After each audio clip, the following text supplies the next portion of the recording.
the screen for all the viewers to see of you with your chicken. I don't know what this chicken's name is. Maybe you do. Never name the chickens. Oh, that's sad. Well, but seriously, is this realistic? Like, is this a realistic solution? Like, I mean, or is it a little bit out of touch with, I mean, you know, there's a lot of people who, you know, have no backyard to put a chicken in, for example. That's true. Well, first of all, I would highly recommend this hobby to anybody. It's been the most fulfilling and worthwhile thing. I started with 6. I now have 35. You have 35 chickens? And I'm like the Pablo Escobar of my neighborhood. Oh, my God. It's outrageous the amount of eggs I get every single day. And don't everybody come over at once. But I did hear you sometimes bring them here to CNN and share them. I have brought eggs here. Look, I think she was making light of the idea that backyard chicken farming is taking off. But what is true is that we killed millions upon millions upon millions of chickens, which is why egg prices are high today. What I hope is that the agriculture department looks at this chicken culling policy. I think we may have killed too many. But if you want to know why the egg prices are high, it's not because of anything Donald Trump has done. It's just we killed all the chickens that lay all the eggs. Now, not a problem at my house. My chickens are in a very nice, secluded backyard area. They're not interacting with any other infected animals. Well taken care of, well fed. You're really defensive about I disagree with him on a lot of things. Why did the chicken go to school? To get an egg-education. Good morning. Rise in freedom. I'm Austin Peterson. You're watching and listening to the Wake Up America show, and we're on the For Liberty Network, because we're for liberty, baby. We love freedom. If you love freedom, if you love America, you're in the right place. Rise and freedom, we say. We get up in the morning, beautiful sun. Sometimes it's even a little before the sun. We start our day, we collect our eggs from our chickens. Some of us milk our goats. I see you out there, Kermode. And we gather together around to hear the news. 5 things that you need to know today. I've got it for you right here. But today is Royal Thirsty Thursday. We don't do Thirsty Thursdays. The Thursdays, well,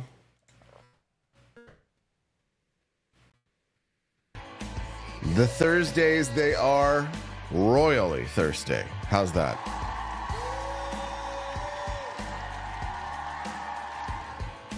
Yeah. Dun, dun.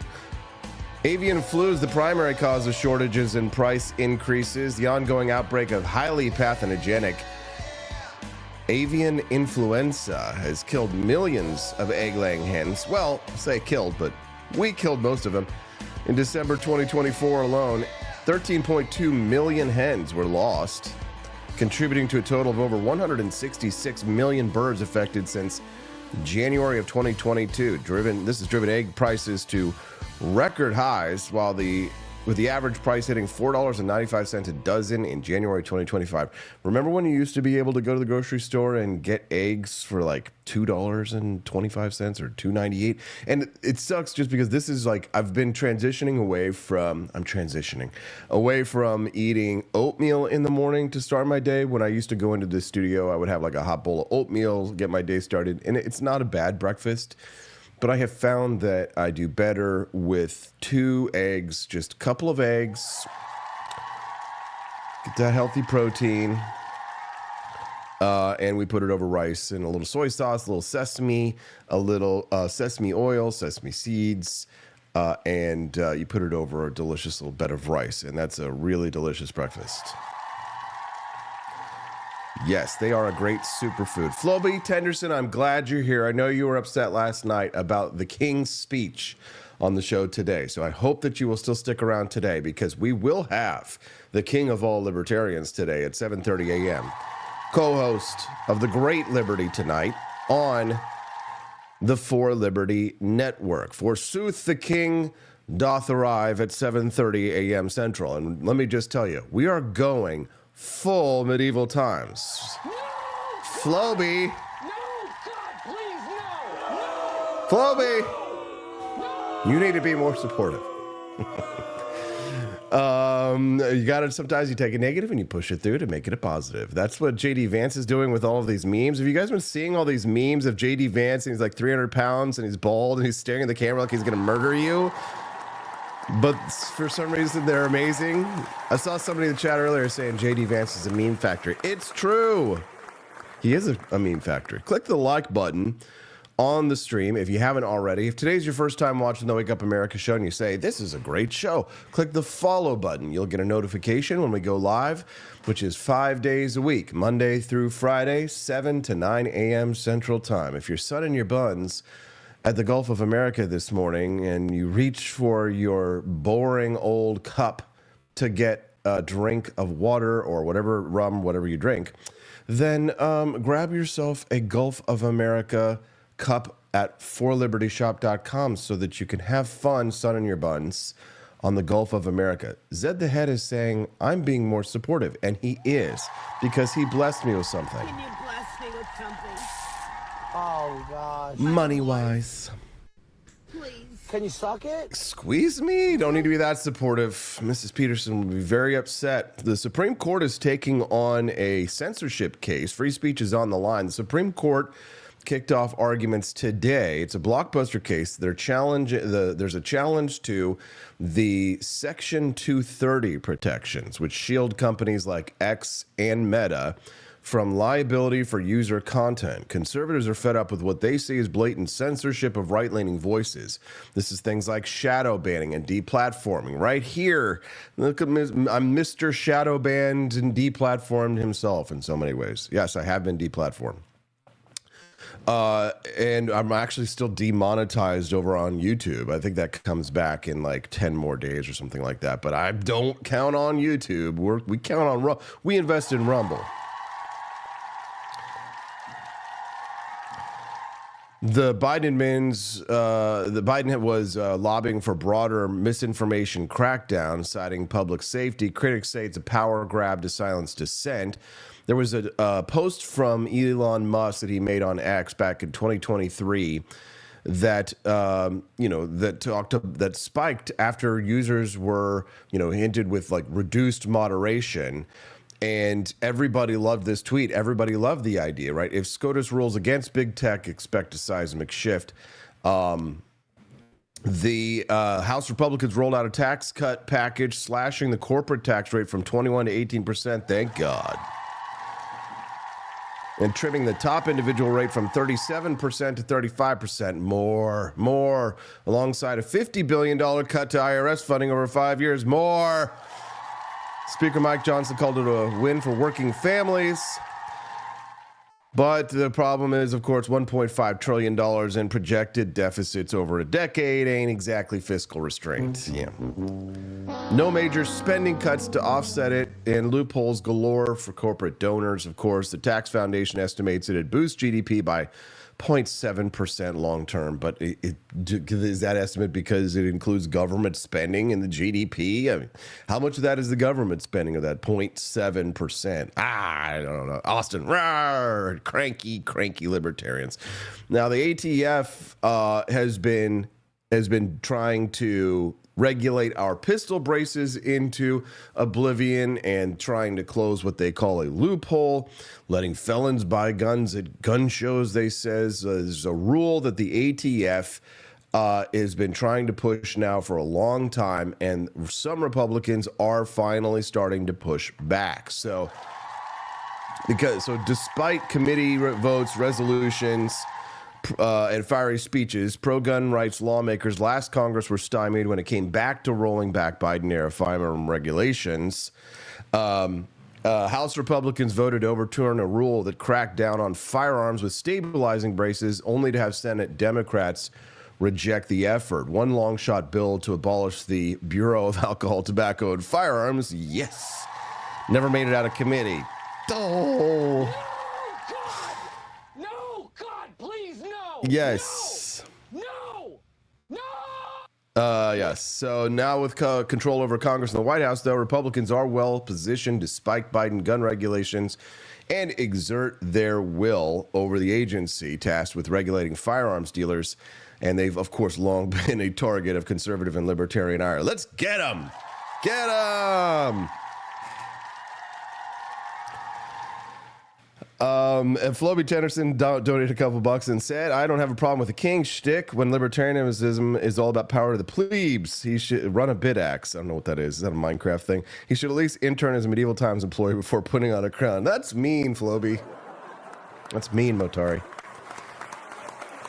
Mongoose87 says, we need silencers deregulated. Yes, I'm tired of having to call the sheriff of Cole County to let them know that I want to shoot my amazing guns, and I need to, like, call. I'm not asking for permission, obviously, but I know the sheriff in town, and when I chatted with him about it, he's like, listen, man, he's like, there's people close enough to your location, and there's a bad neighborhood that people just assume that it's some gangbang that's going to go down.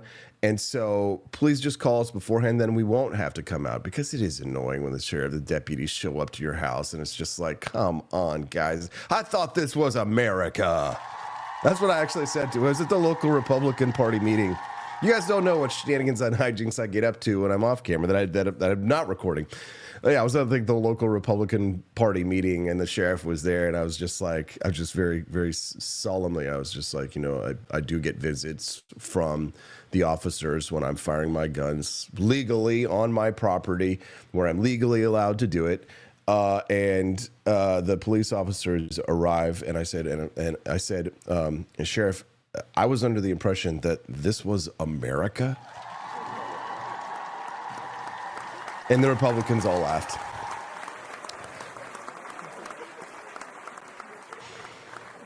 We have got to stop hoplophobia. As a matter of fact, we have a mug at the For Liberty shop that says specifically, stop hoplophobia. It is the worst fear. Everybody's talking about transphobic, Islamophobic, but no, you know what people are really terrified of? They're terrified of the hoplites.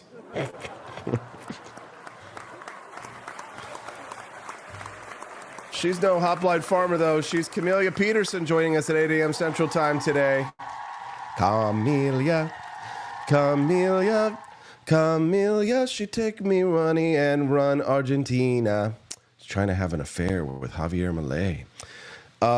Today at 8, what are we talking with Camellia about? Oh, Trump issues an executive order that could come as early as today to abolish the Department of Education. Oh my God.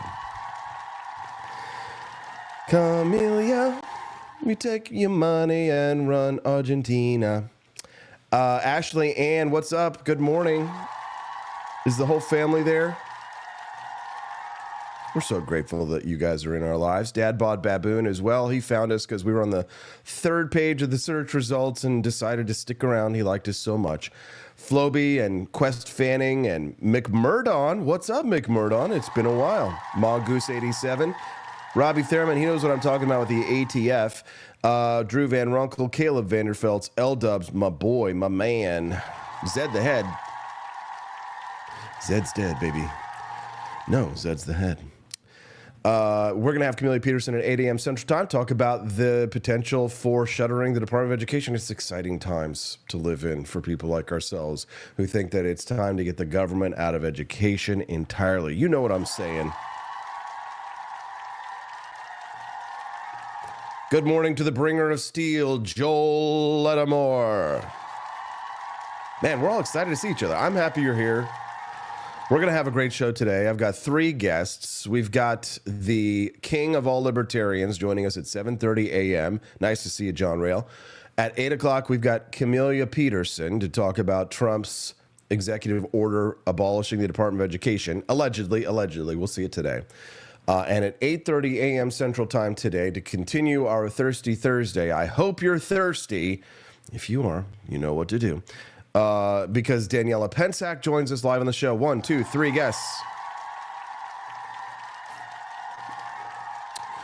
We have got Daniela Pensack today to talk about Andrew Tate being raided in Florida. He's taunting Ron DeSantis, Governor DeSantis, to come and arrest him, which strikes me as a particularly bad idea. And the things he's been saying the last few days in regards to this, I mean, I can understand why the man would be mad, but learn how to shut up. Listen to this. Come get me, arrest me, perp walk me, put me on the news, tell everyone I'm a human trafficker. You think I'm not versed? You think I'm not ready? I'm a Navy SEAL in this shit. Fucking come get me, raid my house, take my stuff. You think I sleep with a full phone full of evidence? You think I don't wipe my phone every night? You think I'm dumb? Come get me, arrest me. Let's do this all over again. I've done it for 4 years. Okay, I kind of think you're dumb because if there's evidence and you're destroying evidence, then yeah, I think you're kind of dumb. We're going to talk. I love him or hate him. Don't say shit like that, Andrew Tate. Don't. Yeah, we'll talk to Daniela Pensack about that this morning at 8:30 a.m. Central Time. So we've got an incredible show for you today. The news is amazing. The country is America. The Gulf, also America, isn't it? Yes, it is.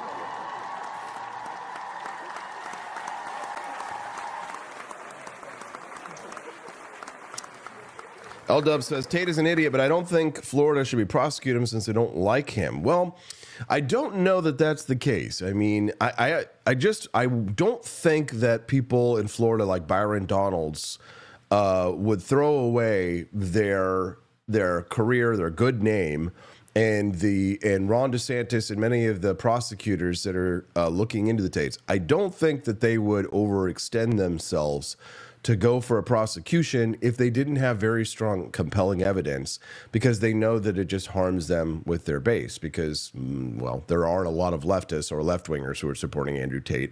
The conservative and libertarian movement is mostly divided, and populist movement is mostly divided on Andrew Tate and what they think of him. I've had a lot of great conversations, like with Devin Erickson and many other people. We've talked with Daniela about Andrew Tate before, and I've talked to Camellia about Andrew Tate at length on this show, and my opinion is complex and nuanced when it comes to the things that he says.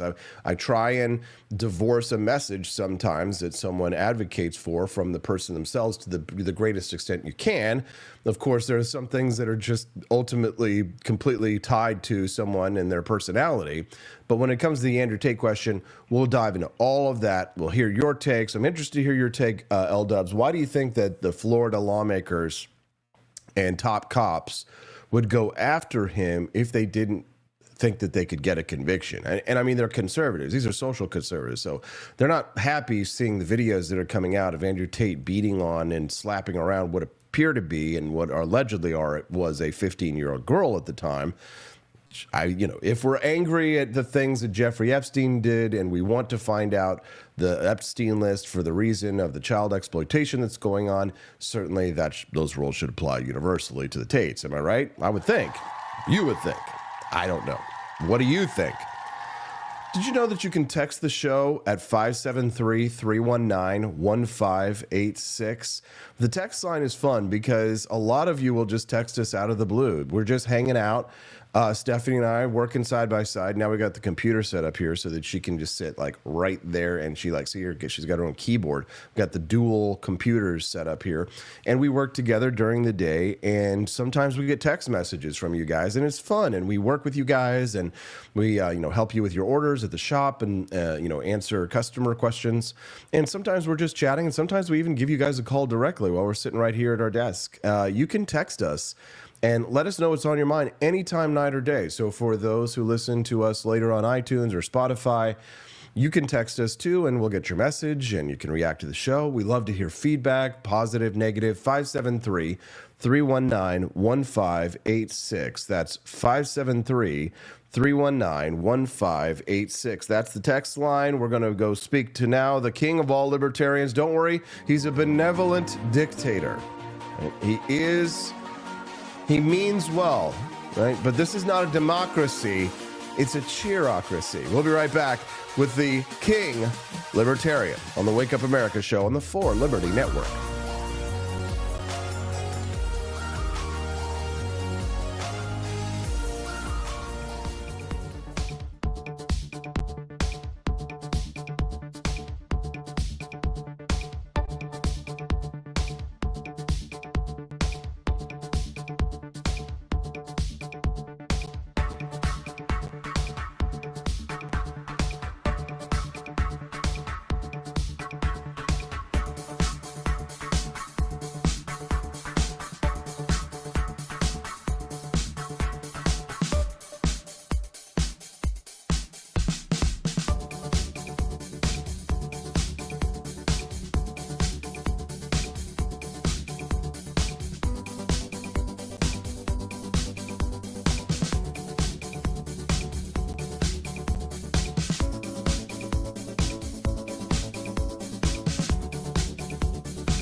Tired of spending your hard-earned money on woke corporations that don't share your pro-freedom values? Fed up with sipping liberal lattes and progressive cappuccinos? Introducing Founding Flavors from AP for Liberty Shop. Get your day started with Washington's Revolutionary Roast. As robust and principled as the man himself, this blend is the shot of energy heard round the world. Or maybe you want to taste the fervor of freedom with Adams's Patriotic Perk. It's as dynamic and balanced as the U.S. Constitution, sure to awaken your spirit of liberty. For the aficionados, we've got the Jeffersonian Java, a complex mix of flavors that speaks volumes about your refined tastes. And don't forget Betsy's Liberty Lullaby, our decaf option, crafted with the same care and dedication Betsy Ross put into our Star-Spangled Banner. This blend lets you enjoy the taste of freedom anytime without losing sleep. No woke beans here, folks. Just pure, patriotic, pro-freedom flavors brewed with love for liberty. So why compromise your principles for a cup of coffee?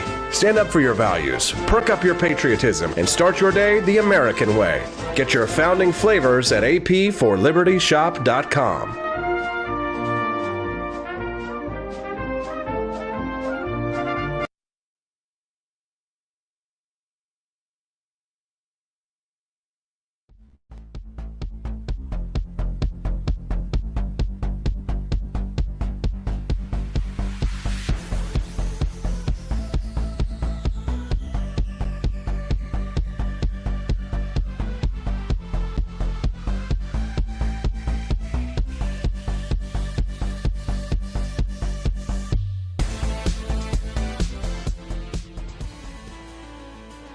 Hear ye, good folk of the realm. Gather round the hearth of wisdom, for I bid thee welcome to my noble broadcast on this fine morn of the 6th day of March in the year of our Lord 2025.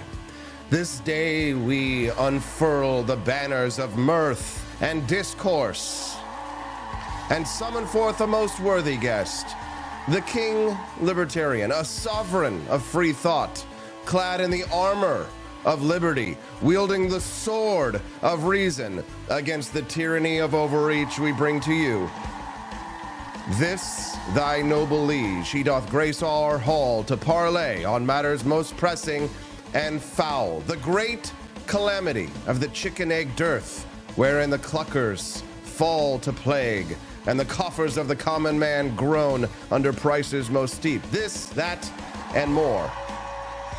Good morning, Your Majesty. Good more, noble squire, Austin Peterson. How doth art thou?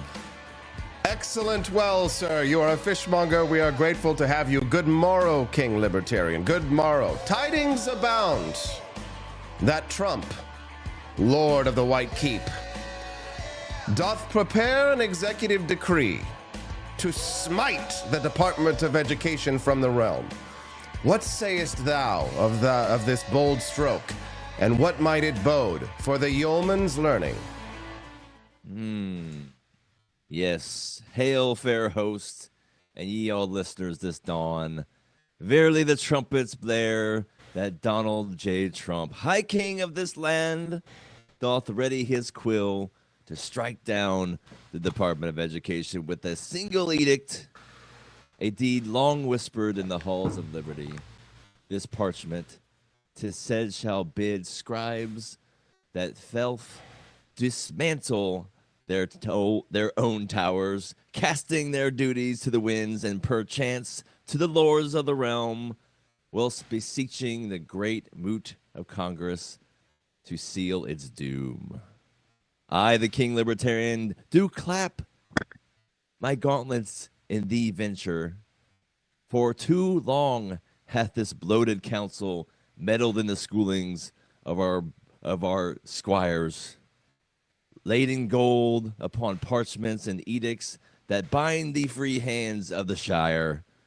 'Tis not the crown's place to dictate what this village tutor doth teach.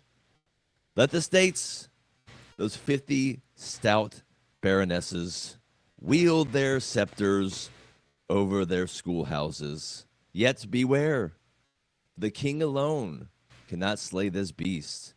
The barons of Congress must draw their blades too. Should this come to pass, methinks 'twill lose the chains from learning, though the path is fraught with quarrels over gold and lore. A grand day for liberty, if the deed be done right. Indeed, Your Majesty. Indeed, sire.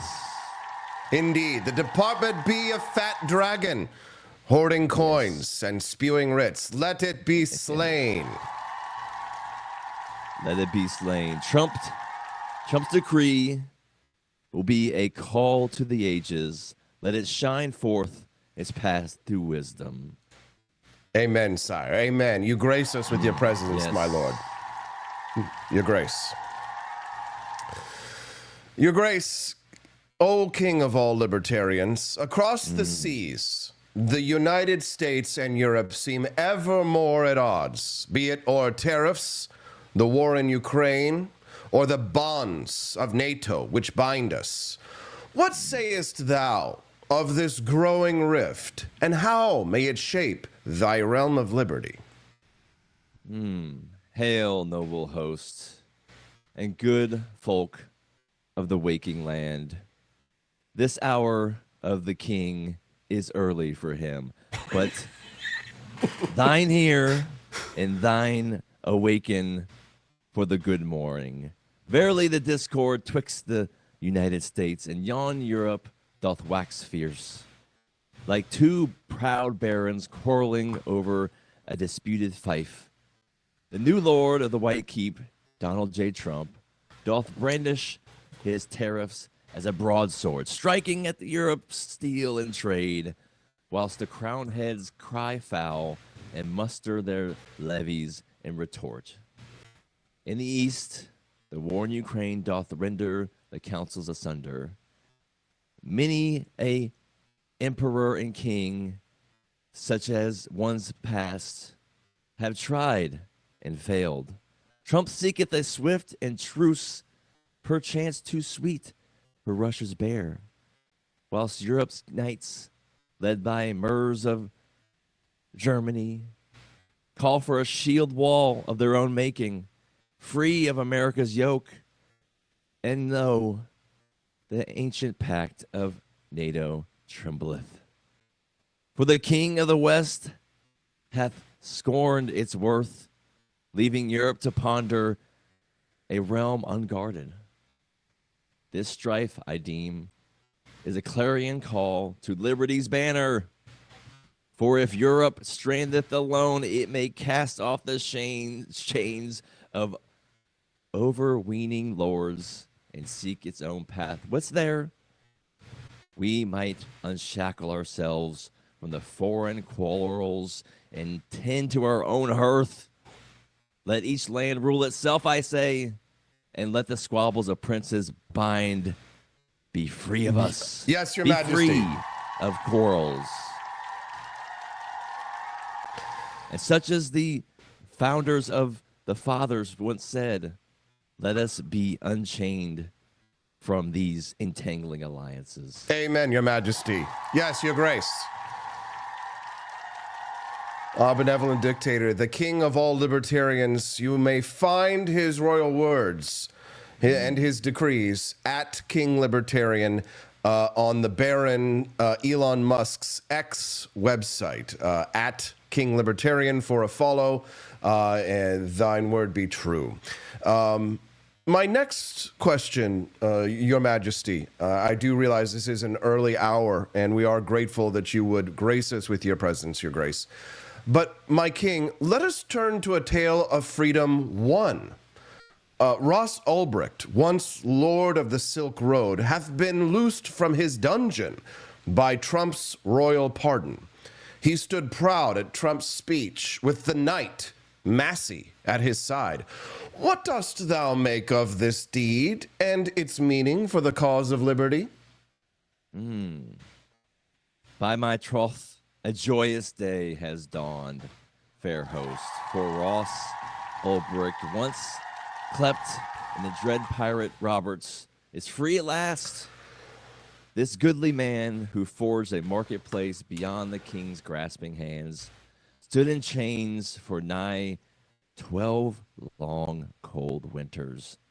Yet now, by the grace of King Trump's quill, he walketh free. At the great moot where Trump spake, there too was Ross beside the valiant Massey of Kentucky, a true knight of liberty who cried long for this day. His pardon is a triumph over the iron fist of the crown, which sought to crush a man for daring to trade as he willed, beyond their writ. The Silk Road was there was no den of thieves, but a bazaar where free men dealt in coin unshackled. Bitcoin, the gold of our ages. I say the deed doth herald a new dawn of liberty, where the yeoman barter without the Lord's leave, and the state's heavy hand may be stayed. Let all cheer this victory, for it striketh at the heart of tyranny, and proclaimeth no man shall rot in a cell for seeking his own path. Again, as our founding fathers said, the pursuit of liberty is a noble path, and your king endorses it. Knight Massey, that stout champion, my lord, wielded his voice as a lance for justice. Hail him! Hail Massey! Yes, hail Massey. He will be knighted in my court. Aye, my lord. Within a fortnight, I assume. Aye, my lord. Trump's pardon be a gauntlet thrown against the sheriffs who overstepped their bounds, those sheriffs of Nottingham. But, my lord, my liege, we are running out of time. I have more questions for you, my lord, and we have to get through them. Proceed. Please forgive me. Forgive my cruel interruption. Next, O King Libertarian. A shadow lingers over the land. The Epstein files promised to be unshrouded, yet still they tarry in darkness. Why dost thou think these scrolls remain sealed? And what sayest thou of this delay to the folk who seek truth? Alas, good host, a tale of the Epstein files is riddled and wrapped in shroud for a long fortnight. These parchments, said to bear the names of knaves and lords who danced with vile procurers, were pledged the light of Trump's by his own heralds. Yet they linger still in the vaults, hidden from the common eye. Methinks this delay doth reek of cowardice and guile, for perchance the mighty fear what truths might spill forth.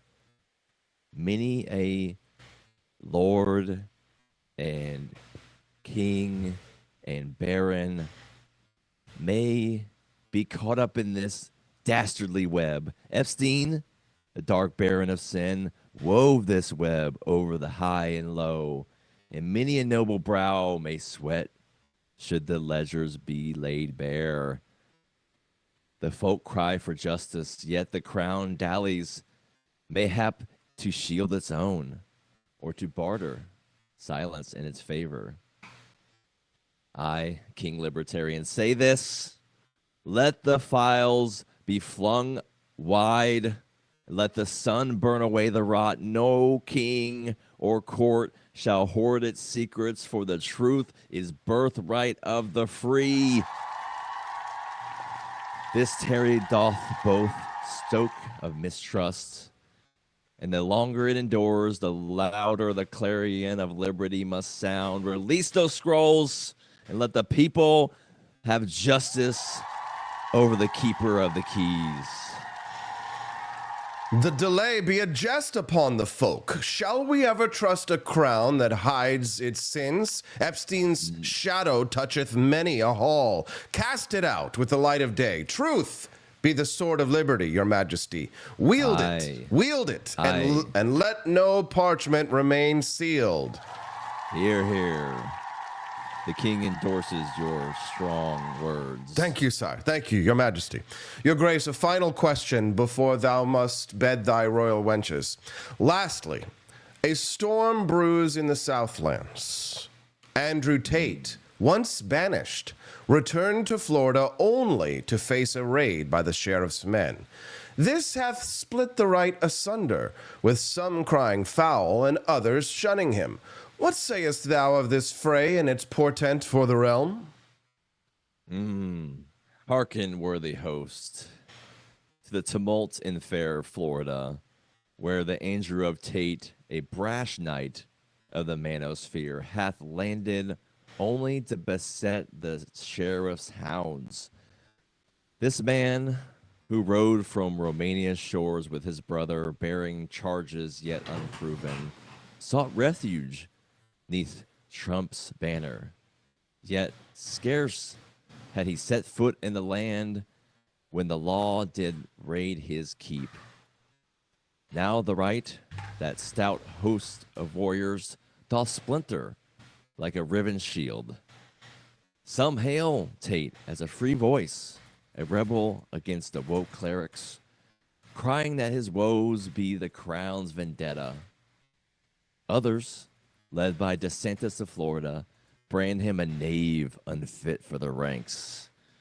His ways too wild for the guard's creed. I, King Libertarian, see herein a mirror of liberty's own struggle. Let each man stand or fall by his own deeds, not by the state's caprice. If state be guilty, Tate. State versus Tate. If Tate be guilty, the state always is guilty. Let the moot prove it fair. If not, let him walk free. This division portend a reckoning, for the right must choose. Cling they to the old laws of the king, or forge a new path where every soul is sovereign. I say, let the raid be judged by truth, not faction, and liberty prevail over all. Amen. Amen, Your Majesty. Your Majesty, the time grows late. Fare thee well, O King Libertarian, thou stalwart championing of liberty's flame. Thy words hath blazed as a beacon through the fog of our foul night, illumining the shadowing paths of egg scarcity with wit and wisdom. My lord, thou speaketh true on Andrew Tate and other issues. May thy steed bear thee swiftly, and may the winds of freedom ever fill thy sails. Adieu, until the fates decree thy return. Now, ye goodly folk, turn thine eyes anew, for the tapestry of our day's tale doth yet unfurl. The hour groweth ripe.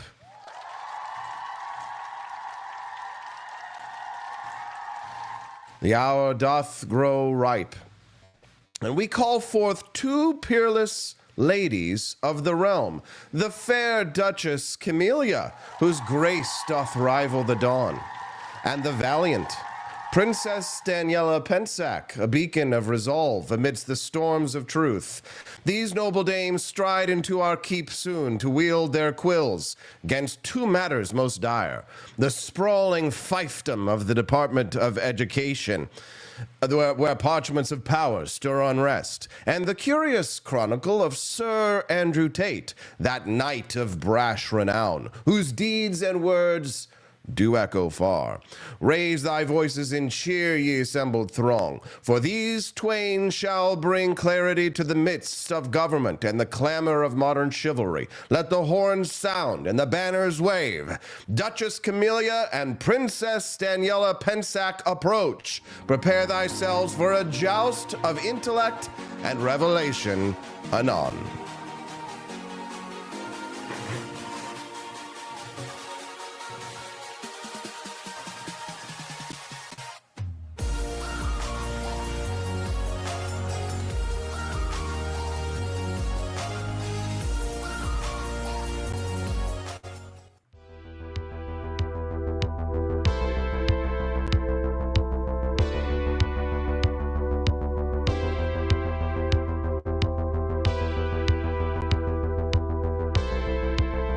Are you tired of the strange radioactive effects of leftist culture?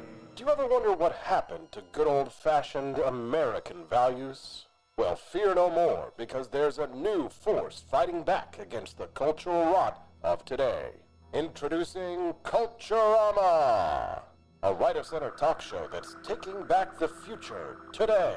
hosted by none other than blonde bombshell herself, Daniela Pensack. She's not just talking, she's taking culture back, with sharp takes, brilliant guests, and a few surprises along the way. Tune in to the live video podcast twice a week, because the future doesn't have to be weird. It can be Culturama. If there wasn't going to be somebody who was a fiery champion of liberty, somebody who would get out there and who would be aggressive, and if they wouldn't do it with more fire or passion than I had, then I would go and I would fight this battle for us. I've fought for the principles that we all share. Parties tend to be secondary to me. We're here because we believe in the principles of liberty. I am not a perfect messenger, but I think I'm a damn good one. This is a replica of our first president's flintlock pistol. You have my full support, my respect, and my gun.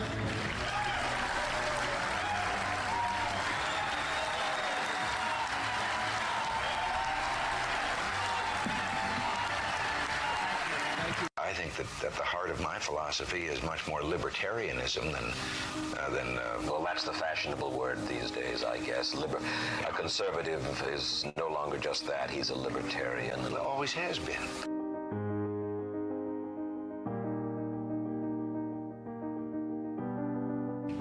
Yet any time you and I question the schemes of the do-gooders, we're denounced as being against their humanitarian goals. They say we're always against things, we're never for anything.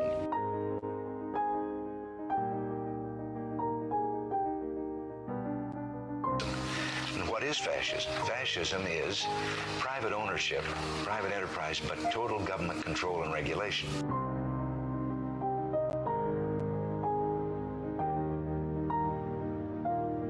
Well, the trouble with our liberal friends is not that they're ignorant. It's just that they know so much that isn't so.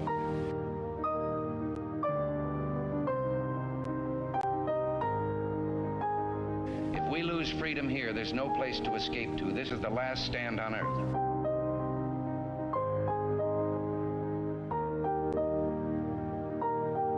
This is the issue of this election. Whether we believe in our capacity for self-government or whether we abandon the American Revolution and confess that a little intellectual elite in a far distant capital can plan our lives for us better than we can plan them ourselves.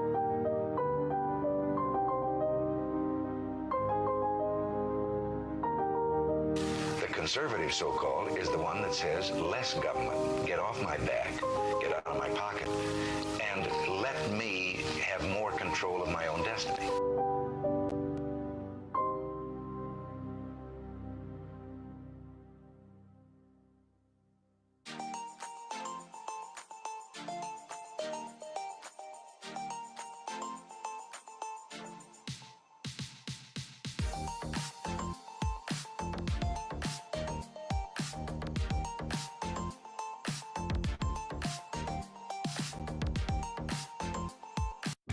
Do you hate the deep state?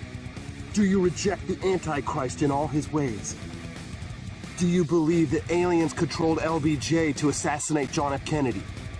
Did you know that the shot can put chemicals in you that will make you more sensitive to 5G? Do you love America? Do you want more freedom? Do you like smoking hot red-headed libertarians? Then the AP for Liberty shop is for you! Check out all the awesome new merch and have a happy new year! Fight the deep state, reject the Antichrist. Visit AP for Liberty shop and get your patriotic merchandise now, or the deep state wins.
ye stout-hearted listeners, on this 6th day of March in the year of our Lord 2005 and 20. Ere we press on, heed this call from thy humble herald. Partake ye of mine wares, forged in the fires of liberty. From the Gulf of America collection, tunics and trinkets kissed by southern tides. And the Doge collection, emblazoned with the jesting hound of coin and mirth. Do I offer thee treasures fit for kings and freemen alike. Sick them anon at mine merchant's stall, and clad thyselves in glory. Now I bid ye tarry but a moment. I shalt venture forth to the merchant's cries of commerce, and return anon with the fair Duchess Camellia, she of wit and wisdom, to parley further. Hold fast, for we shall be swift as the wind.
Tired of spending your hard-earned money on woke corporations that don't share your pro-freedom values? Fed up with sipping liberal lattes and progressive cappuccinos? Introducing Founding Flavors from AP for Liberty Shop. Get your day started with Washington's Revolutionary Roast. As robust and principled as the man himself, this blend is the shot of energy heard round the world. Or maybe you want to taste the fervor of freedom with Adams's patriotic perk. It's as dynamic and balanced as the U.S. Constitution, sure to awaken your spirit of liberty. For the aficionados, we've got the Jeffersonian Java, a complex mix of flavors that speaks volumes about your refined tastes. And don't forget Betsy's Liberty Lullaby, our decaf option, crafted with the same care and dedication Betsy Ross put into our Star-Spangled Banner. This blend lets you enjoy the taste of freedom anytime without losing sleep. No woke beans here, folks. Just pure, patriotic, pro-freedom flavors brewed with love for liberty. So why compromise your principles for a cup of coffee? Stand up for your values, perk up your patriotism, and start your day the American way.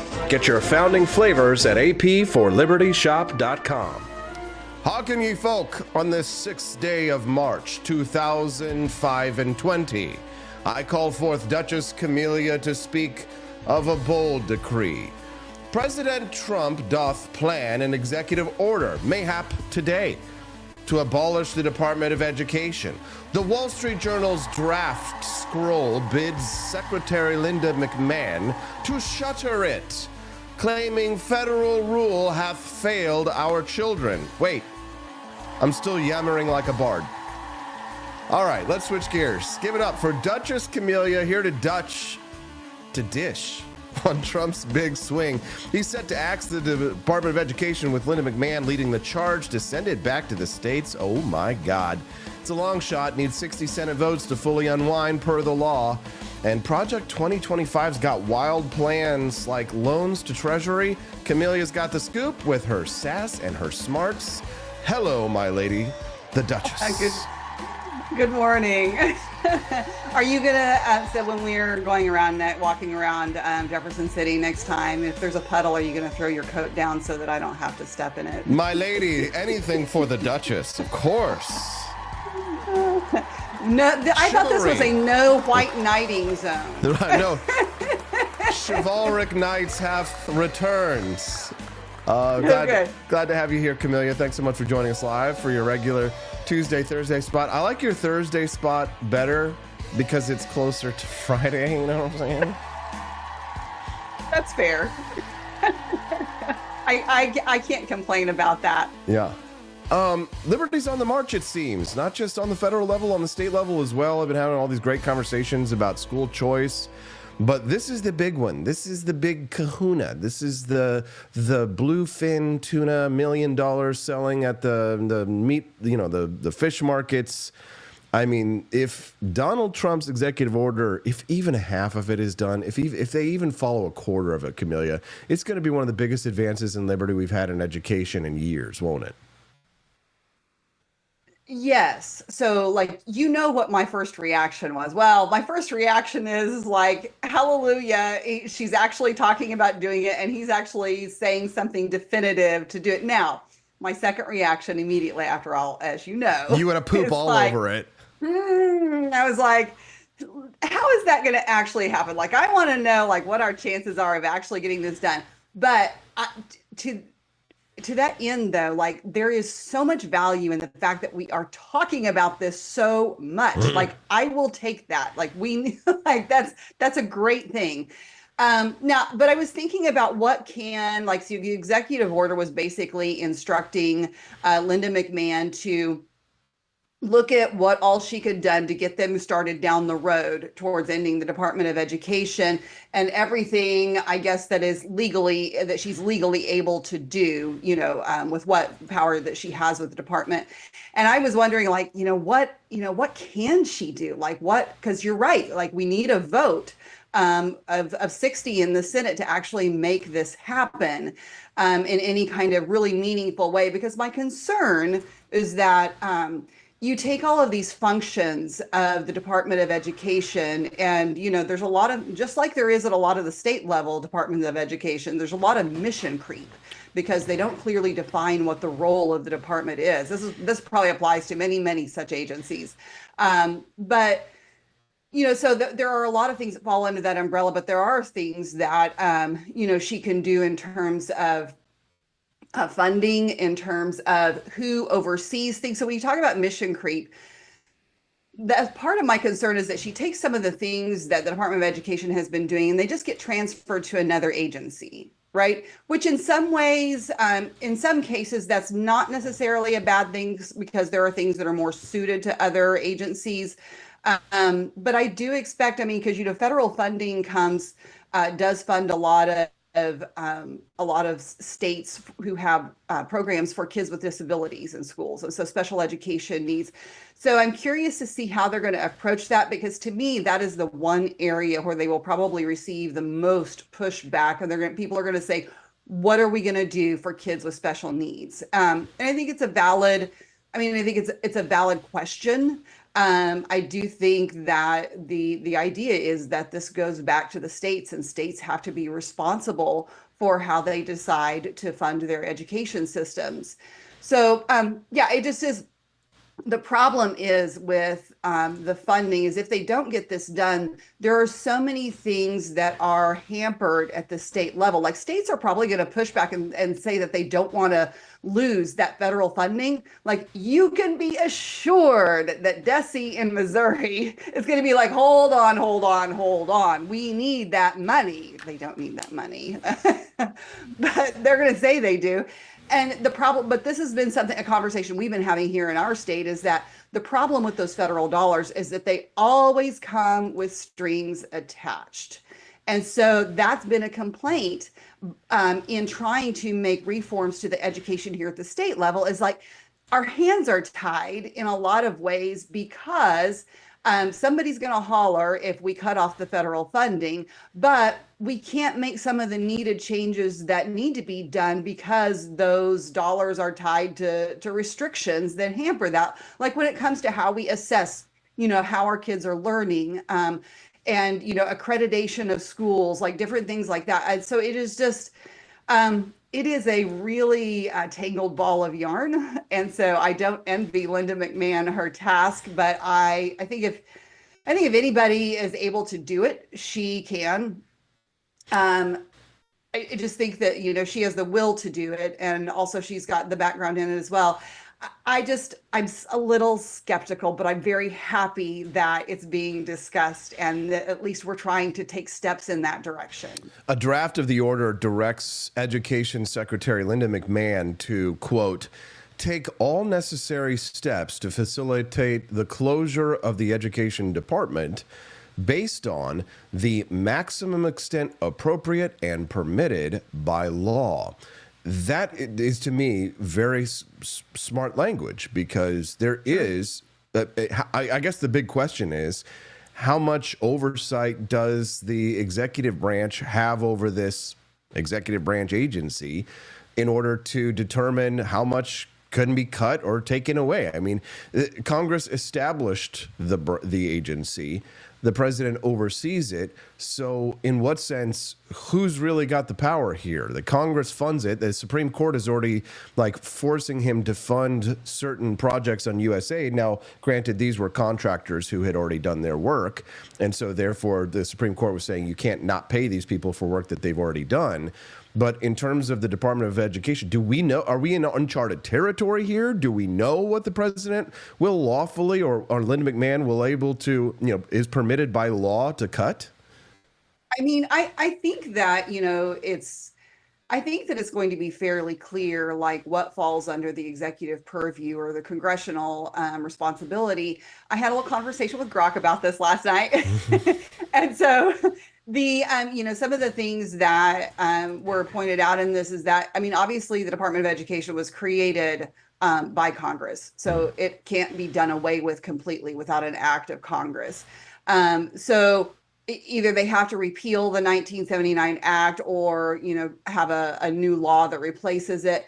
But there are, I think the executive has some authority in what we just saw he did. But as far as actually making substantial changes to the structure and scope of the program, that's really iffy. However, they could use executive orders to kind of reorganize parts of the department. When we talk about things like Title IX, some of the different funding mechanisms, those could be moved to other agencies.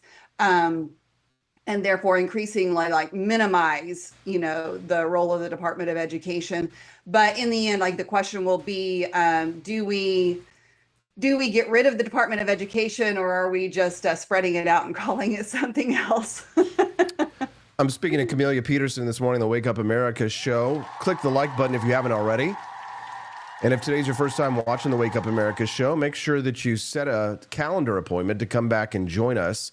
We are a Monday through Friday 2-hour live stream, and we are blessed every Tuesday and Thursday on the Wake Up America show with Camellia Peterson's presence. LW78 has blessed me with something. Thank you for your donation. He say, Austin displayeth a mastery of ye old English. Yes, it was one of my great moments in high school. When cast in Hamlet, the cooler senior turned to me and he said, Austin, your voice is very good for this. And I was like, oh, senior, I be nothing but a sophomore or something. I could never. Oh my God. Oh, we don't say that, because then next week I'm going to have you dress up in your Duchess garb. What do you say? Should we have Camellia? I was say I do have a medieval style dress. It's probably from a Halloween costume or something. Hey, all right, there you go. So next week, the Duchess, we have to have you and the King on at the same time. Oh gosh. What do you guys say? Camellia, have you been, and Sign of Jonah too. Thank you very much. Glad that my advice could help you. Camellia, tell us about this egg conundrum, right? It's Trump's egg-conomy. Now, you being in Southwest Missouri, do you have any chickens, Camellia? You're a chicken. Don't. I don't anymore, but I did for a long time. Yes, and I had a lot of them. I did the whole free range crunchy, thing. You did. Okay, so you had free range crunchy granola chickens, and then you got rid of them. Why get rid of them? Just too much of a pain in the ass? Now everybody wants them. Do you wish you had them back? Well, it wasn't my choice, and I do wish I had them back sometimes. However, probably what I'm going to say about this is not what a lot of people are going to want to hear or think they will hear about it when you talk about the price of eggs. So essentially, where I had my chickens and where my house was and everything was in the middle of the woods in a clearing, and I always, close them up at night and let them out during the day to free range, and it was really, pastoral and, so traditional, whatever. Like, I loved it, and I love the chickens. Like, they, but I was always surprised that we never had trouble with predators being where we were. And so I got really lucky for several years. And then there was something that started picking them off, and could not figure out what it was, did everything that we could possibly to prevent it. And when I finally got down to one chicken, because I think it was a raccoon, but I'm not sure. Like, I finally was like, okay, I was like, I'm gonna give up for a little bit. But there is nothing like, it's so great to be able to have fresh farm eggs, and they are different. But this is what I will say, like, I think that it's very worthwhile to have a few chickens, get you a chicken tractor, and especially if you have kids, it's such a good experience for a fairly, easy kind of livestock thing to do, right? I mean, it's pretty easy, but the care and keeping of chickens, and particularly if you're talking about through the winter, or if you're not able to really free range them, it's a little more expensive than you might think. So I don't know, like when you compare cost in terms of raising chickens versus, what you can buy eggs at the store, that's a little bit debatable. Clearly, you can, I think, have them at home cheaper than what they are right now, but we'll see if that changes. Okay, so my dad obviously has a lot of chickens at the farm, and it's been a while since I lived at the farm, so I don't remember that portion of animal husbandry. But what if I had just one chicken, like one really cute chicken at my house, and the chicken, and could I like train the chicken to maybe go out the doggy door? Could I teach it to go outside and poop? Or like, is it possible to have like one chicken and then you just get like 1 or 2 eggs a day, right? I mean, how many eggs can a chicken lay a day? You'd have to check with Calvin and George to see how they feel about adding a chicken to their number. They might prefer to eat the chicken. Yeah, that's true. Calvin for sure. But no, chickens, most chickens, depending on the breeds, are not going to necessarily lay eggs every day, but you could certainly, with one chicken, although I would recommend, having 2 chickens because that chicken would be so lonely, right? I mean, you know, We'll have Calvin and George. but yeah, you could probably have with 1 chicken, depending on the breed, you could probably have like, you know, 4 or 5 eggs a week. And then in the winter, it's going to go down unless you use a lot of artificial lighting along with it. Yes. Now chickens are fun, but the question is this a line of attack that is effective for the Democrats? Are people in Joplin, Missouri, people out there in Neosho, down there, Southwest Missouri, Springfield, Branson, are people, I know people are concerned about the price of eggs, but do you think anybody's pointing a finger at the Trump administration the same way the Democrats and CNN are? I mean, probably not, but I think part of that is because Trump has this sort of grace period, right? I mean, and this is what we do, you know, Biden comes in and the price of something skyrockets and it's immediately his fault, right? Even though he's only been in office, you know, say a month or 2, right? And we know that the way the economy works, that it's highly unlikely that the things that caused, you know, those price changes happened just in the time since, you know, you were in office for a month or 2. The economy doesn't generally move that quickly. So, I mean, you know, I don't know that we can, you know, also say that, you know, Trump is responsible for anything of these things too. I mean, I thought egg prices were what they are right now because so many chickens were cold. Like, wasn't that the issue here is that we severely cut, you know, our production capability? Yeah, no, it's been. Look, I'm not a chicken scientist or a chicken farmer, so it's hard for me to have an opinion on something like that. But Camellia, the chicken question, we're going to have to set aside for a moment. The New York Post is one of my favorite periodicals. I read it every day after I read the Wall Street Journal, of course, and it's because it's got a lot of good tabloid stuff. And a story like this from the lifestyle section normally would not make the Wake Up America show in terms of importance or cultural impact. But I'm going to share this story with you, and I want to get your take on this one. It's a story about a woman who was an airplane passenger. She was kind of stunned from a note that she got from the pilot of the plane. She's a lovely young lass, you know, your beautiful, typical American beauty, right? She's kind of got, you know, she looks like camellia. She looks like a camellia. She's got that pretty brown chestnut hair flowing. She's 23 years old, young lass, living in Charleston, South Carolina. And I didn't even see his face, she said. But apparently she could tell he was a pilot because of his uniform. And he writes on a note on a napkin and leaves it next to her. It says, "I have seen the whole world, and you are the most beautiful human in it." Aww. You know what we call this, right? What? This is a random act of kindness. But seriously, though, what woman does not want that to happen to her? I mean, come on. Like, that's probably one of the most flattering things that a woman could ask to have happen. And it just adds to it the fact that you don't necessarily know who it is, and you probably won't necessarily see it's very romantic, right? So, and it was a very nice thing for him to do because he totally made her day. Absolutely, 100%. Is it because are you just assuming that he's handsome? What if he's ugly? What if he's a swarthy dwarf? He's got like zits all over. If he's an ugly guy, is it a romantic gesture or is it creepy? I mean, beauty's in the eye of the beholder and whatnot. I'm assuming if he's in that kind of a job that he probably at least takes care of himself to a certain extent.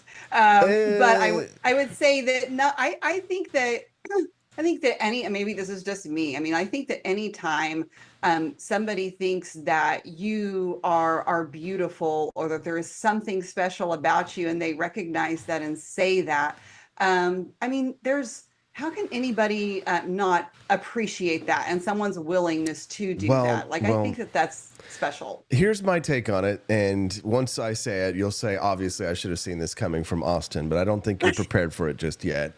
Okay. But one of the main themes I see, like the Zoomers, the younger generation, talk about is that nobody meets in person anymore. Nobody like dates in person or does things in person, right? Everybody's just trying to do online dating, right?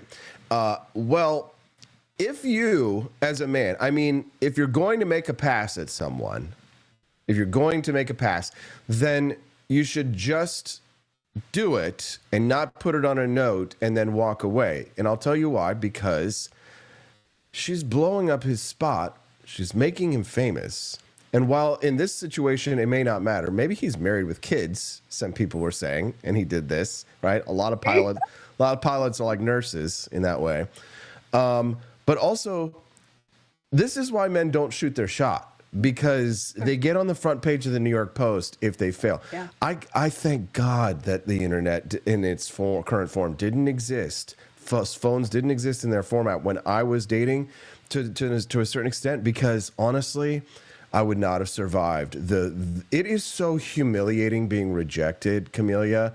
It is so humiliating, and especially when it's like face to face, right? When it's like you're looking at the person and they completely reject you. It's bad enough if you like walk up to somebody at the club and they just like turn away from you and not interested. Okay, fine, rejection, right? But like full blown hardcore rejection, which is what men have to deal with like 9 times out of 10. And then to know now that you will be famous if your pass does not pass muster, that the whole world is going to judge your pass that you make at women. It's no wonder young people are virgins so much more than they are in the past. Your reaction to my reaction? I mean, I think that's a fair point. I would say that in this day and age, though, like he could not. I mean, he had to know that was a possibility, right? I think the way in which he did it was intentional. You know, you couldn't read his signature.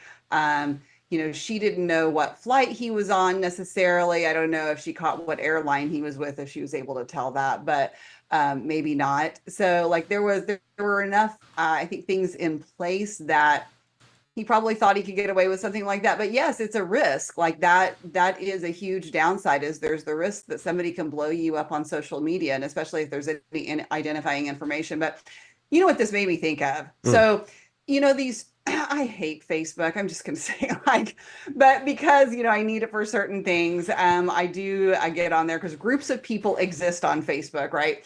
So community groups, like there's, like name your town, and there's like a community group for that where people get in there. And I have seen people are wild. I've seen it a couple of times lately where there's one that just cracked me up in Southwest Missouri. I won't say exactly where it was, somewhere near Springfield. There was a woman who got in one of these groups. So she was like, I was driving down this highway at such and such a time, and this guy was hardcore flirting with me. And she was like, I just want you to know, if somebody sees this and you know who you are, she was like, call me. It's fantastic. I mean, like, it's hilarious. Like, she's totally putting herself out there, right? But, and like the comments were just gold.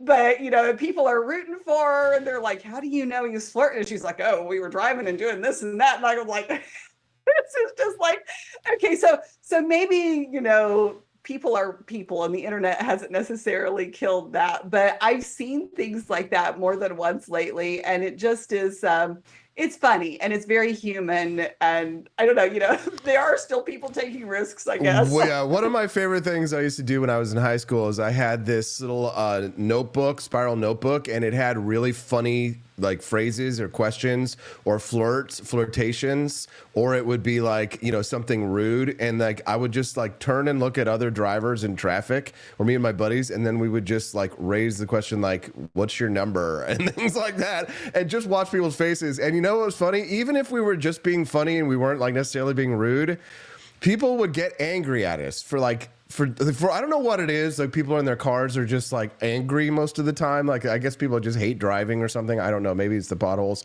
Maybe they hate roads. Maybe they're real libertarians like the rest of us who hate roads. But Camellia, is there anything else you want to share at Rare Camellia before we let you go? Yes, my favorite platform is still X. Twitter, even though Elon's kind of making me mad sometimes, and the hobots are just out of control again. Yeah, hobots. It's like, boo. Hobots in disguise. Like, when Whole Mars Catalog is griping about it openly, that Elon's having problems and he needs to fix it. So I mean, I know you're trying to fix the government, but could you also fix Twitter? Damn it! Exactly. Thank you, Camellia. We appreciate it. Follow her over on Rare Camellia, at Rare Camellia over on X.com. Thank you, Camellia, for getting up early and joining us. We appreciate you. Have a great day, everyone. Have a good one. Keeping chickens safe is important, but they also need space to move around. That's where chicken tunnels, also called chunnels, come in. This one runs straight across the garden. Made of chicken wire, it's long but just wide enough for one chicken to walk through comfortably. While coops provide shelter, chunnels let chickens explore safely while staying protected from predators like hawks and foxes. These tunnels also benefit the garden. Placed near vegetable beds, they allow chickens to eat weeds and bugs, reducing crop damage. This natural pest control helps keep plants healthy without pesticides.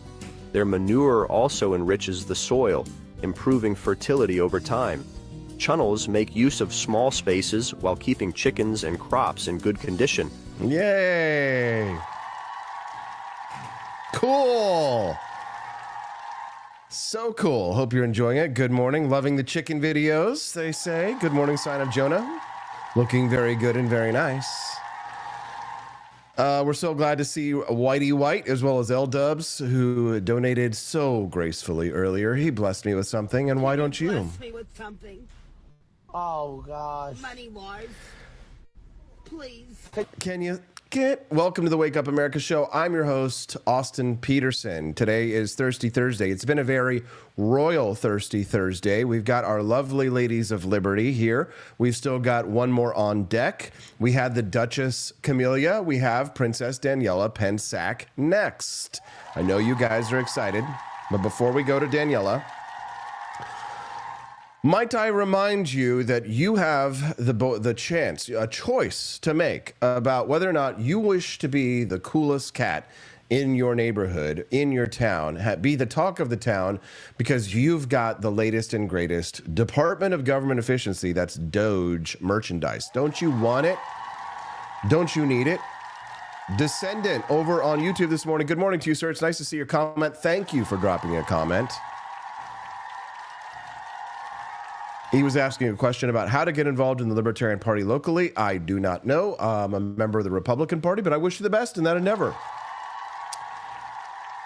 I have not been a member of the Libertarian Party since 2013, so I guess it's been, or excuse me, I guess 2016 I ran to, so 2017. So been a Republican ever since then. Welcome to the Wake Up America show. We're Libertarian Republicans. We're Republicans who believe in liberty. I am. You can be whatever you like. Descendant, I'm just glad you're here. Thanks so much for hanging out with us over on YouTube. And if you want to hang out with the big crew where all of our guests and followers are, where all of our, and a lot of our guests are as well, then do me a favor and join us over at rumble.com/AP for Liberty. YouTube hates us and they demonetized us. You can't do super chats. You can't do monthly memberships over there. You can't really support the show the same way that you can like Rumble does. Thank you, guys. Thank you, kind sir, Descendant. We're so grateful to have you. We look forward to your custom. Please do send us a text and let us know what you got. We'd love to make your acquaintance.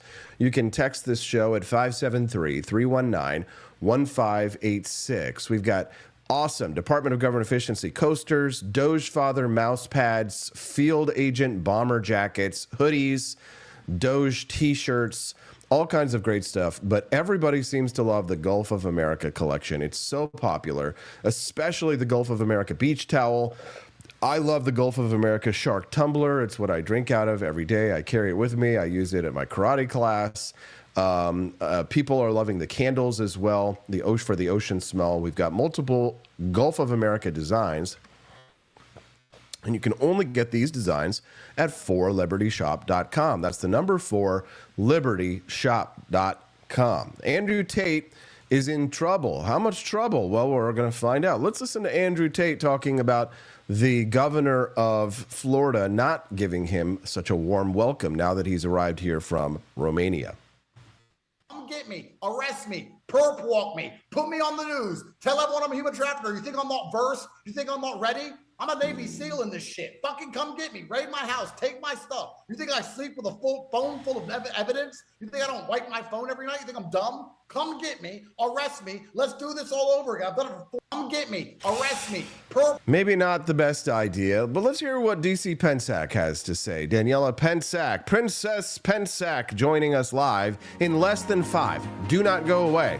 Go to forlibertyshop.com. Maybe pick up a copy of Calvin the Coolest President while you're there, or a box of our delicious Founding Flavors coffee. We'll be right back.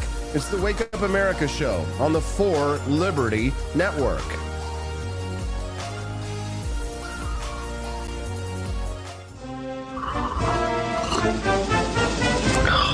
Tired of spending your hard-earned money on woke corporations that don't share your pro-freedom values? Fed up with sipping liberal lattes and progressive cappuccinos? Introducing Founding Flavors from AP for Liberty Shop. Get your day started with Washington's Revolutionary Roast. As robust and principled as the man himself, this blend is the shot of energy heard round the world.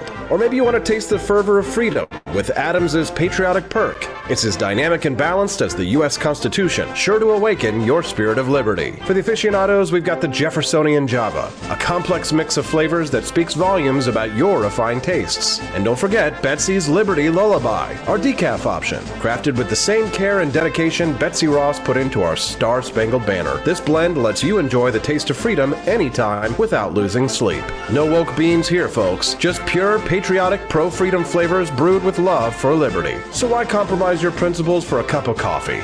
Stand up for your values, perk up your patriotism, and start your day the American way. Get your Founding Flavors at apforlibertyshop.com.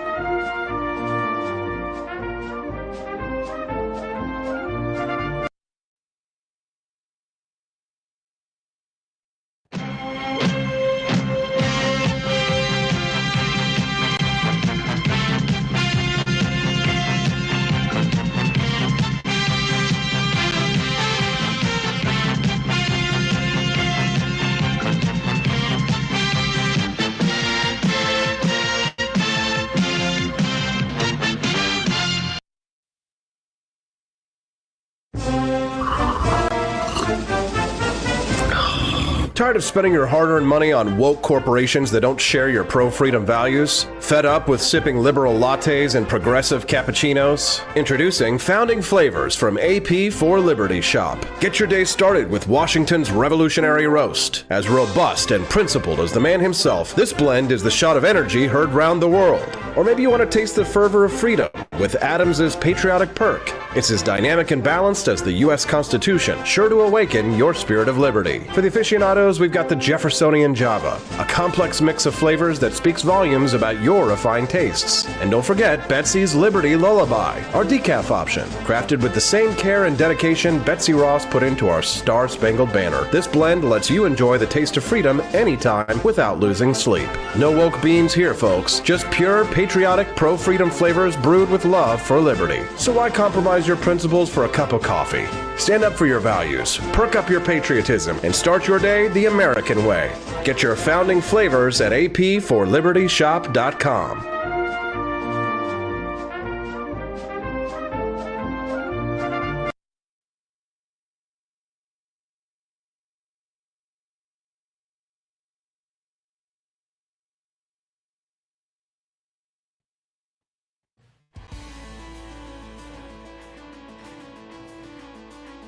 Good morning. Rise and freedom. I'm Austin Peterson. You're watching and listening to the Wake Up America show on the For Liberty Network. We're so grateful to see Descendant 99 in the chat. He made his way over here from YouTube to Rumble. Glad to have you here, Descendant. It's nice to see that people will come over and support a platform that supports free speech, because let me tell you, YouTube ain't it. You know, I'm building this network. It's the For Liberty Network. My next guest, who will be joining me in just about 1 minute, Daniela Pensac. She's the host of her own show Culturama on the For Liberty Network. How does this tie into Rumble? Well, without Rumble, we really wouldn't be able to monetize these shows effectively because YouTube has said, no, you can't make money, Austin. The For Liberty Network is shut out, so we don't even count on them. We just put it up as an advertisement because the real action is happening over on Rumble right here at rumble.com/AP For Liberty. My next guest has her own show on the For Liberty Network at rumble.com/Culturama. Daniela Pensack, the Princess Pensack, joins us now. She probably has no idea why I'm calling her Princess Pensack. She might have missed the King's speech earlier from Liberty Tonight. They're on tonight, too. Good morning, Daniela. Welcome to the show. Glad to have you here. Good morning, Austin. I did unfortunately miss the King's speech. My apologies. So I was kind of taken aback when I heard you introduce me. No but worries. Thank you. No worries. We had the Duchess Camelia and the Princess Daniela today. Daniela, Princess Daniela, if thou wilt, thy grace, can I get you to just take go 6 inches or maybe a foot to your left? Just so I can get you right in the center of the camera. There we are. Thank you, Princess. We appreciate you. No problem. Go back and listen to the King's speech from this morning, and I think you'll get the joke, and you'll appreciate it. Let's talk about Andrew Tate, controversial influencer. He's a self-proclaimed misogynist.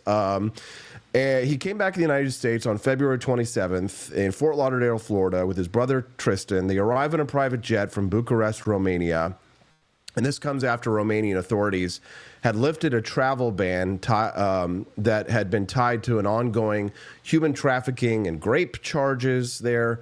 The brothers are dual U.S. and U.K. citizens. They had been arrested in Romania, indicted in 2023 for running a criminal ring that allegedly exploited women, with Andrew also facing a rape charge, all of which they deny. Governor Ron DeSantis didn't roll out the welcome mat, and this is roiling the right, the populist right, conservative right, libertarian right. What's your take on this, Daniela? It's an ongoing breaking news story. It's a big news story in right-wing circles. Yeah, no, it's definitely an interesting development to see what will happen from this. He is also being, I believe, investigated. He has a criminal investigation from the Florida State Attorney General as well. So that will be interesting to see where this goes. What I found actually especially questionable was that he returned back to the state where the alleged victim that he was charged with, either him or Tristan, I don't recall, but they were charged in Romania for having or raped a minor. And so one of these were from Florida. So they went back to the state where this individual was from. Once again, interesting choice there.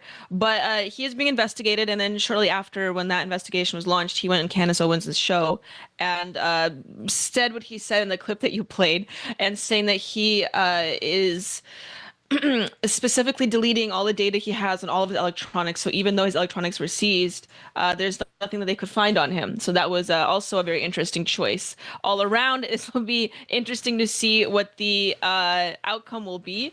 But Andrew Tate's just going at it, and this whole situation, how Andrew Tate, I suspect, would.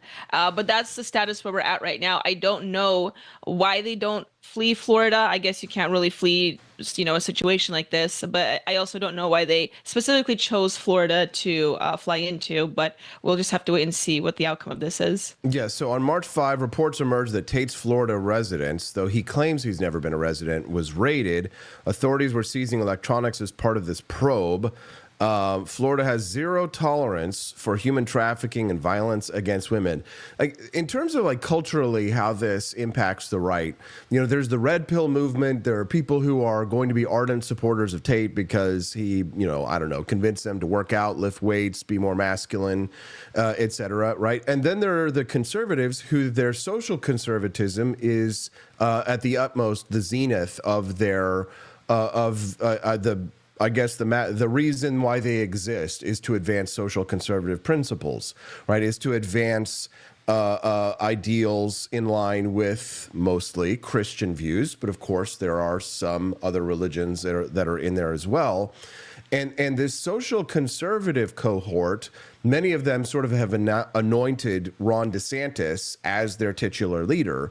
So I wonder what you think about this, because the conservatives, the social conservatives, are mostly disgusted by him. The red pillars, which many of them aren't really necessarily politically active, of course, many of them support Andrew Tate. But then you have Candace Owens, who is more perhaps right populist. She's sort of not as conservative perhaps as she once was. People like Candace Owens, he has big mainstream supporters on the right. I imagine if, Tucker Carlson would say that, oh, the groceries in Russia were actually very cheap, and, when it comes to Andrew Tate. So I wonder, how is the right positioned here? It's an interesting dynamic where you have this social conservative call, Tate very not socially conservative in his behaviors. What is this? This has set the stage for a lot of conflict, especially you have Byron Donalds, out there speaking. Absolutely. Yeah. Yeah, no, absolutely. And as with many political movements or even culturally ideological and cultural movements, there is going to be a lot of schisms, I think, and factionalism that occurs. And we're certainly seeing that with the conservative movement in America ever since the dawning of Donald Trump all the way back in 2015, 2016, was that you do see more of this factionalism occur and more of these groups emerge. And, fast forward to today, 2025, we see that, I think, happen more so than I'm not going to say ever before in the history of the conservative movement of America, but we're definitely at one of the main events, so to speak. So I'm not surprised with this, particularly occurring with young men, especially since we saw the rise of the populist MAGA movement, or sort of like a rise in popularity, and sort of, I guess you could say, define the zeitgeist of what conservatism in America means today. And, from that, you do have these offshoots of these more cultural, I don't want to call them subcultural, but they are like these cultural offshoots of that. And one of these is, like, you can see with what Andrew Tate is creating, his own like Tatosphere. Once was called the Manosphere, but he's sort of made it his own now with his own major grift here. And yeah, you do have the contingent of people, like you mentioned, that are more of the social conservatives that are, I think, were always sort of present. They may have some relation to like the neocons of the past. Neoconism, neoconservatism is very unpopular now, so they're not going to call themselves that. And I wouldn't so far say they're like that necessarily. They may still want to be more nationalistic, not have more international relations with how the United States involves itself within other countries. And that's sort of like the approach DeSantis may take and his followers. But there is still this sense of like decorum that the social, more Christian right want to maintain that goes against what the MAGA movement has been doing. And I think that contingent of conservatives and that contingent of social conservatives were always present to be sort of like the check on what the MAGA populist movement has become and is becoming. So that'll be interesting to see what's going to happen after Trump as well. I always speculate that. What's fascinating it's always been present. What's fascinating in one hand is that you have like the social conservative right, and many of that, and the social conservative right is almost entirely Christian. But of the social conservative right, you have those people who advocate more for decorum, and they're not necessarily neocons, although some of them really are. But I mean, they just may be more, prudential, right? More prudent, sure. Prudish, yeah. More puritanical, perhaps, right? And they would be turned off by Andrew Tate's behavior, right? Naturally. And of course, at them, Jesus is at the center of their political and their worldviews. And then you also have a segment of the social conservative right who are very loudly and openly and proudly racist, very loudly, openly, and proudly hateful, spewing the worst slurs imaginable, always with, the N-word, this or that. And they very much, and they're not necessarily groypers, although there is a lot of overlap there with them as well, but still socially conservative, and yet use the most foul language imaginable and the most disgusting, descriptions of other races.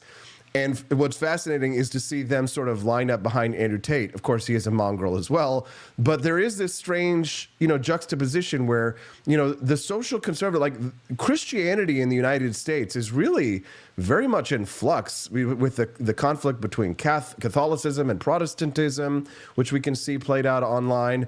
And then, of course, but there seems to be a near universal, hatred towards Jews that is emanating from Christianity in the United States, which was altogether alien from my upbringing. Of course, the 1980s and 90s was very Zionistic, very pro-Jew. That seems to have turned a lot in recent years.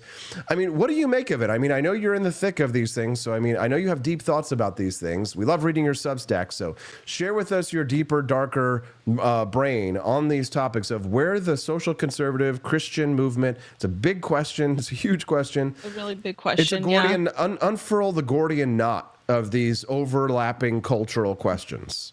Sure thing. Well, like I said, the factionalism is it will continue until morale approves, I suppose. But the other contingent you're describing, especially the more the racist ilk, it is interesting how you do see a conflate with the modern new Christian right, which appeals mostly to younger people.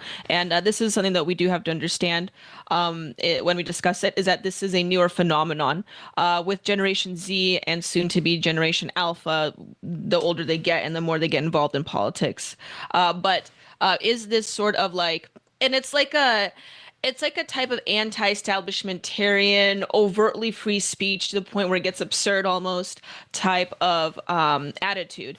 And this is why you see, I think, more of these, the revitalization of something like Christian nationalism, for instance, which is extremely popular. It's gaining popularity, at least within young men of Generation Z. And this is why you see more of this, what you're describing as overtly racist behavior or this anti-Semitic behavior as well, which is also being propagated as a main question within the newer right wing. And a lot of these younger people are trying to make it the defining question among the right wing, which is the Semitic issue. And so I do think that this is, I don't know what's going to go from here in terms of what official politics looks like, because a lot of these topics, is inappropriate. It's difficult to discuss in the public sphere of influence and on the public stage. But a lot of these younger people, I think, are just completely disgruntled, and especially the young men, are feeling disenfranchised socially to a large degree. And this is why people like Andrew Tate are so popular, where you almost have these absurdist, the absurdist example of what some of these attitudes go in the most radical form. And also this is why you have people like Nick Fuentes get popular as well. And because it is very much new, it's novel, and it's going against the grain of what we have been socially taught and what is socially acceptable. In some cases, I think it's legitimate, where we did have free speech muzzled. Young men have felt like they've been longhoused for a great degree of time, whether it be in the school or it's outside. The dating world is completely a mess, and that also disgruntles a lot of people, particularly young men. But also the dark side of that, obviously, is the overt racism, the overt sexism, and whatnot. We have it is a problem, and we've been talking about on the right where these things are where the left has obviously overblown these issues, which is true, and I talk about it on my show all the time. But there is no denying that, yes, those things can actually become a problem, so we have to keep it in check.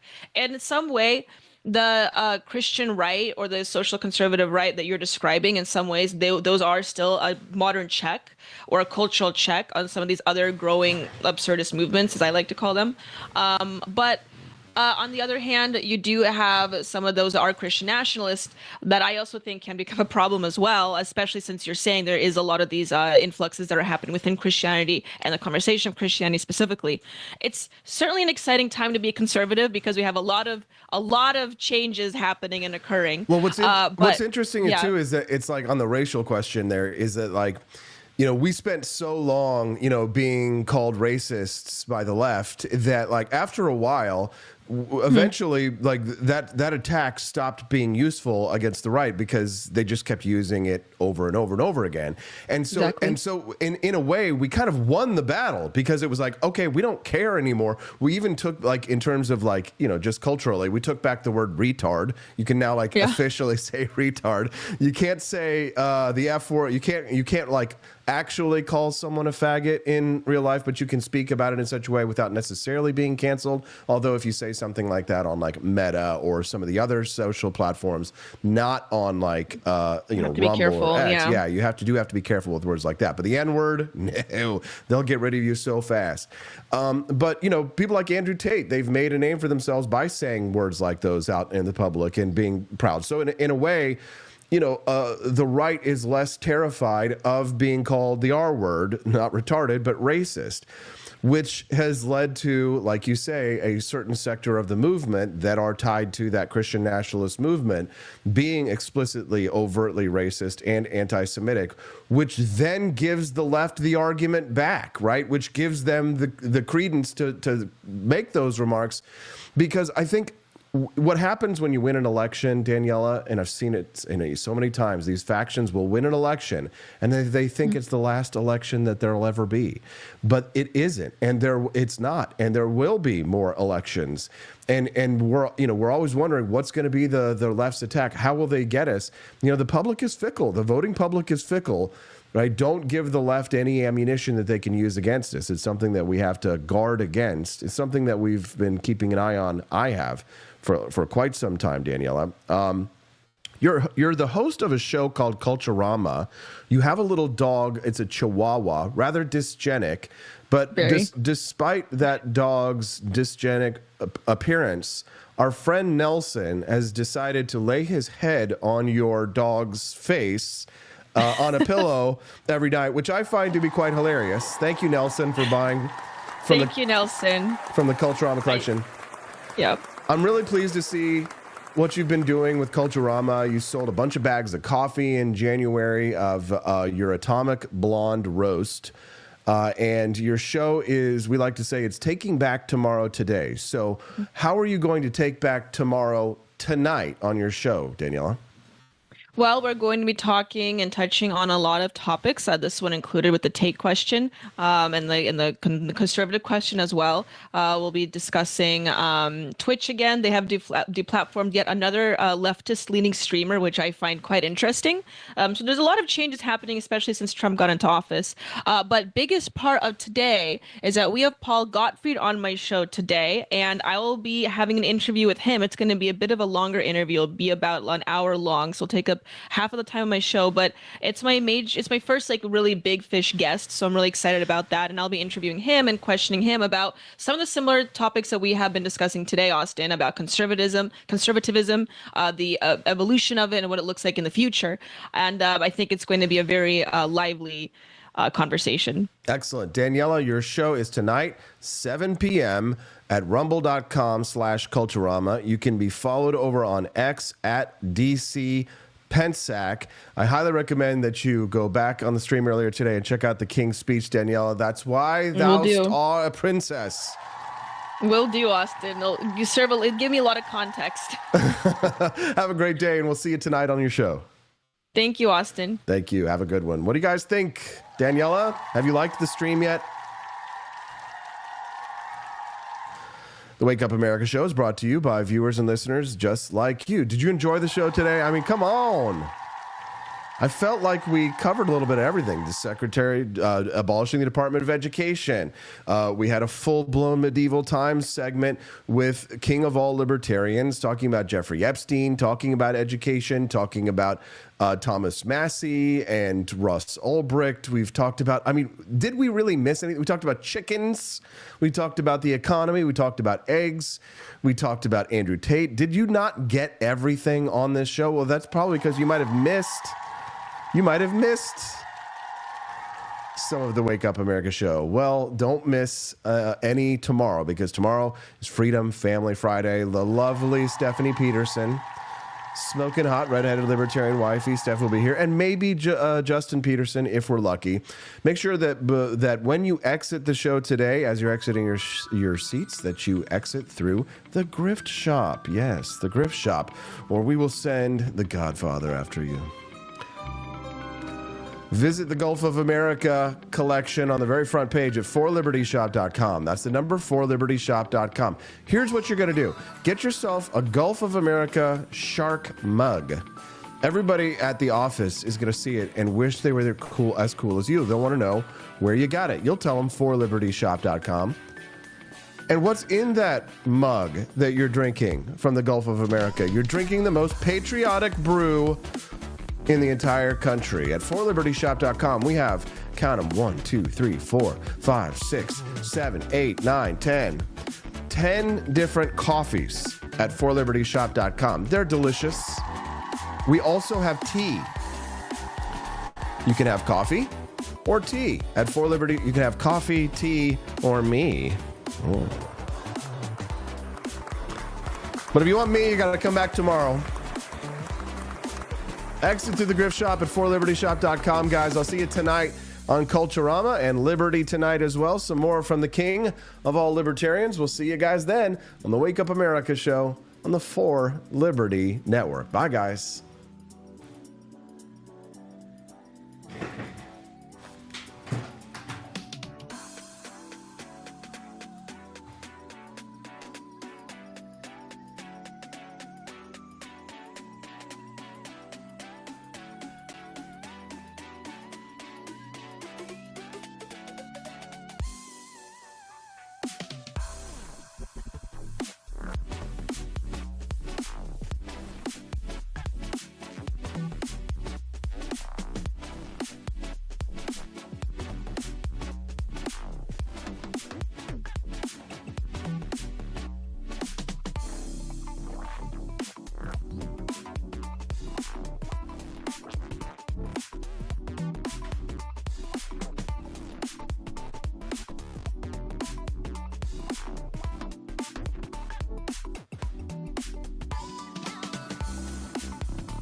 Tired of spending your hard-earned money on woke corporations that don't share your pro-freedom values? Fed up with sipping liberal lattes and progressive cappuccinos? Introducing Founding Flavors from AP For Liberty Shop. Get your day started with Washington's Revolutionary Roast. As robust and principled as the man himself, this blend is the shot of energy heard round the world. Or maybe you want to taste the fervor of freedom with Adams's Patriotic Perk. It's as dynamic and balanced as the U.S. Constitution, sure to awaken your spirit of liberty. For the aficionados, we've got the Jeffersonian Java, a complex mix of flavors that speaks volumes about your refined tastes. And don't forget Betsy's Liberty Lullaby, our decaf option, crafted with the same care and dedication Betsy Ross put into our Star-Spangled Banner. This blend lets you enjoy the taste of freedom anytime without losing sleep. No woke beans here, folks. Just pure, patriotic, pro-freedom flavors brewed with love for liberty. So why compromise your principles for a cup of coffee?